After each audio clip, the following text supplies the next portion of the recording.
Hello everyone, welcome back to my YouTube channel learn with fun.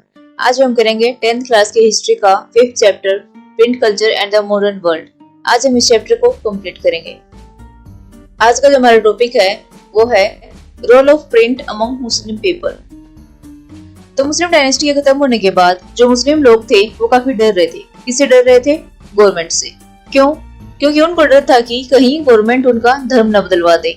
तो जो मुस्लिम उलेमा थे वो पर्सियन और उर्दू लैंग्वेज में काफी सारी होली बुक्स का संवाद प्रिंट करवा रहे थे और रिलीजियस न्यूज़पेपर भी प्रिंट करवा रहे थे, ताकि जो मुस्लिम लोग हैं वो अपने धर्म के प्रति जागरूक रहें और गवर्नमेंट की बातों की तरफ इन्फ्लुएंस ना हो। और जो मुस्लिम लोग थे वो एक ऑर्गेनाइजेशन भी स्टार्ट कर रहे थे जिसका नाम था देवबंद सेमिनारी। इसके जरिए ये कई सारे ऑर्डर जारी करते थे और मुस्लिम लोगों को इस्लामिक धर्म की शिक्षाएं भी देते थे, ताकि मुस्लिम लोग अन्य धर्म की तरफ अट्रैक्ट ना हो सके। Role of print among Hindu people. अभी हमने देखा था कि प्रिंट में मुस्लिम पीपल का क्या रोल था, अब हम देखते हैं कि हिंदू का क्या रोल है। प्रिंट के पॉपुलर होने के बाद हिंदू लोगों ने धार्मिक किताबों को पढ़ना शुरू कर दिया और धार्मिक किताबों को वर्नाकुलर लैंग्वेज में भी प्रिंट करना शुरू कर दिया, यानी कि लोकल लैंग्वेज में भी छपवाते थे ताकि लोगों को आसानी से समझ में आ सके। और 1810 में कलकत्ता में तुलसीदास जी की बुक रामचरितमानस का पहला एडिशन प्रिंट होता है जो कि अवधी भाषा में था।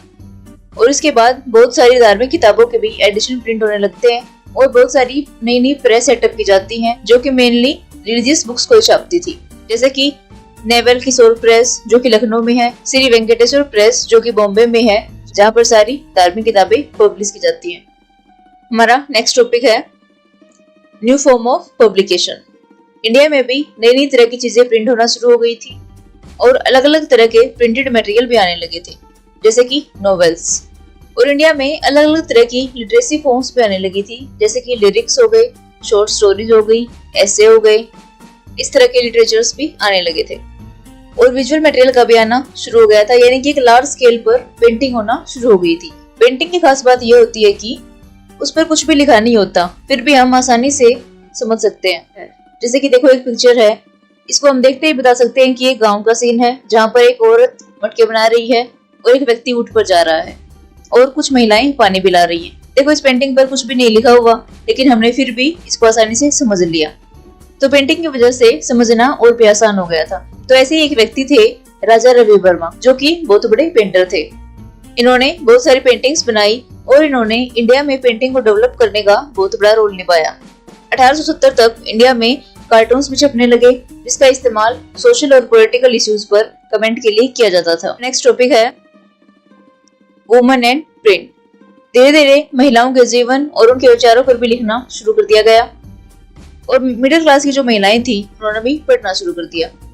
और तो और जर्नल्स ने भी महिलाओं के बारे में छापना शुरू कर दिया कि महिलाओं का पढ़ना कितना जरूरी है। कई सारे हिंदू लोगों का मानना था कि अगर महिलाएं पढ़ती हैं तो वो विधवा हो जाएंगी, और जो मुस्लिम लोग थे उनका यह मानना था कि अगर पढ़ी लिखी औरत अगर उर्दू रोमांस को पढ़े तो वो करप्ट हो जाएगी, यानी कि चरित्रहीन हो जाएगी।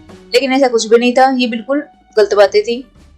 ऐसी एक महिला थी राजसुंदरी देवी, जिनको पढ़ने से रोका जाता था, लेकिन वो अपने बच्चों की किताबों से पढ़ती थी और किचन में जाकर पढ़ती थी, यानी कि चोरी छुपे पढ़ती थी। और ऐसे ही उन्होंने पढ़ना से अपनी ऑटोबायोग्राफी लिखी जिसका नाम था अमर जीवन। ये बंगाली लैंग्वेज में थी। ये भारत की पहली ऑटोबायोग्राफी थी जिसको एक महिला के द्वारा लिखा गया। इसी तरीके से पंडिता रमाबाई और ताराबाई शिंदे ने भी काफी सारी बातें लिखी महिलाओं के जीवन पर, और वो स्पेशली विधवा औरत के बारे में लिखती थी। और अब धीरे धीरे 1870 के बाद इंडिया में भी हिंदी में प्रिंटिंग शुरू हो गई और महिलाओं की एजुकेशन के सपोर्ट में कई सारी चीजें छपने लगी, यानी कि अब लोग महिलाओं को सपोर्ट करने लगे कि महिलाओं को पढ़ने से नहीं रोका जाना चाहिए। काफी सारे डिबेट और डिस्कशंस होती थी वुमेन्स एजुकेशन पर, विडोहुड पर, विडो रिमेरिज पर। और एक व्यक्ति थे राम चड्डा, जिन्होंने एक बुक लिखी स्त्री धर्म और विचार। इसमें उन्होंने बताया कि महिलाएं कैसे एक आइडियल वाइफ बन सकती हैं। नेक्स्ट टॉपिक है print and poor people. 19th century के आते आते मार्केट में भी काफी सस्ती किताबें आ चुकी थी और जो पब्लिक लाइब्रेरीज थी वो पूरी भर चुकी थी। लेकिन उस समय पर जो गरीब लोग थे वो कास्ट डिस्क्रिमिनेशन का सामना कर रहे थे, यानी कि कास्ट पर भेदभाव। मतलब कि उस समय पर कास्ट पर बहुत ज्यादा भेदभाव किया जाता था, तो कई सारे लोग इसके खिलाफ आवाज उठाते थे। ऐसे एक व्यक्ति थे ज्योतिबा फूले, जिन्होंने कास्ट सिस्टम के खिलाफ लिखा और उन्होंने एक बुक लिखी जिसका नाम था गुलामगिरी। इसमें उन्होंने बताया कि आम लोगों के साथ कास्ट के नाम पर कैसे भेदभाव किया जा रहा था। ऐसे ही भीमराव अंबेडकर और ईवी रामास्वामी इन्होंने भी कास्ट सिस्टम के बारे में लिखा और इनकी जो राइटिंग्स थी वो पूरे इंडिया में पढ़ी जाती थी। ऐसे ही कानपुर के एक मीर वर्कर थे जो सुदर्शन चक्र के नाम से लिखते थे, और ऐसे ही कानपुर के मीर वर्कर थे काशी बाबा, जो कास्ट और क्लास एक्सप्लोइटेशन के बीच के लिंक को दर्शाते थे। 1930 तक बहुत सारी लाइब्रेरी सेटअप की जा चुकी थी। हमारा नेक्स्ट और लास्ट टॉपिक है प्रिंट एंड सेंसरशिप। सेंसरशिप क्या होता है? यानी किसी चीज को सप्रेस करना या फिर किसी चीज पर पाबंदी लगाना।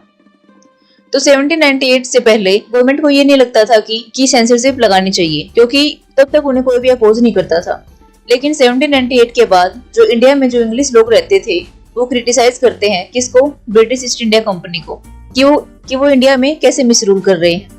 तो जो ईस्ट इंडिया कंपनी थी वो सोचती थी कि ये लोग क्रिटिसाइज करते रहेंगे तो जो हमारी ट्रेड मोनोपोली है इंडिया के साथ वो काफी इफेक्ट होगी। तो 1820 में कलकत्ता सुप्रीम कोर्ट एक रेगुलेशन पास करता है फ्रीडम ऑफ प्रेस। ये रेगुलेशन पास करता है प्रेस की फ्रीडम को कंट्रोल करने का, और जो कंपनी के बारे में अच्छी अच्छी बातें छापते थे उनको इंकरेज करता है। यानी कि जो प्रेस की जो फ्रीडम थी उस पर अब पाबंदी लगा दी गई। 1835 में जो इंग्लिश और वर्नाकुलर न्यूज़पेपर के जो एडिटर थे वो रिक्वेस्ट करते हैं कि प्रेस ऑफ फ्रीडम वापस दी जाए।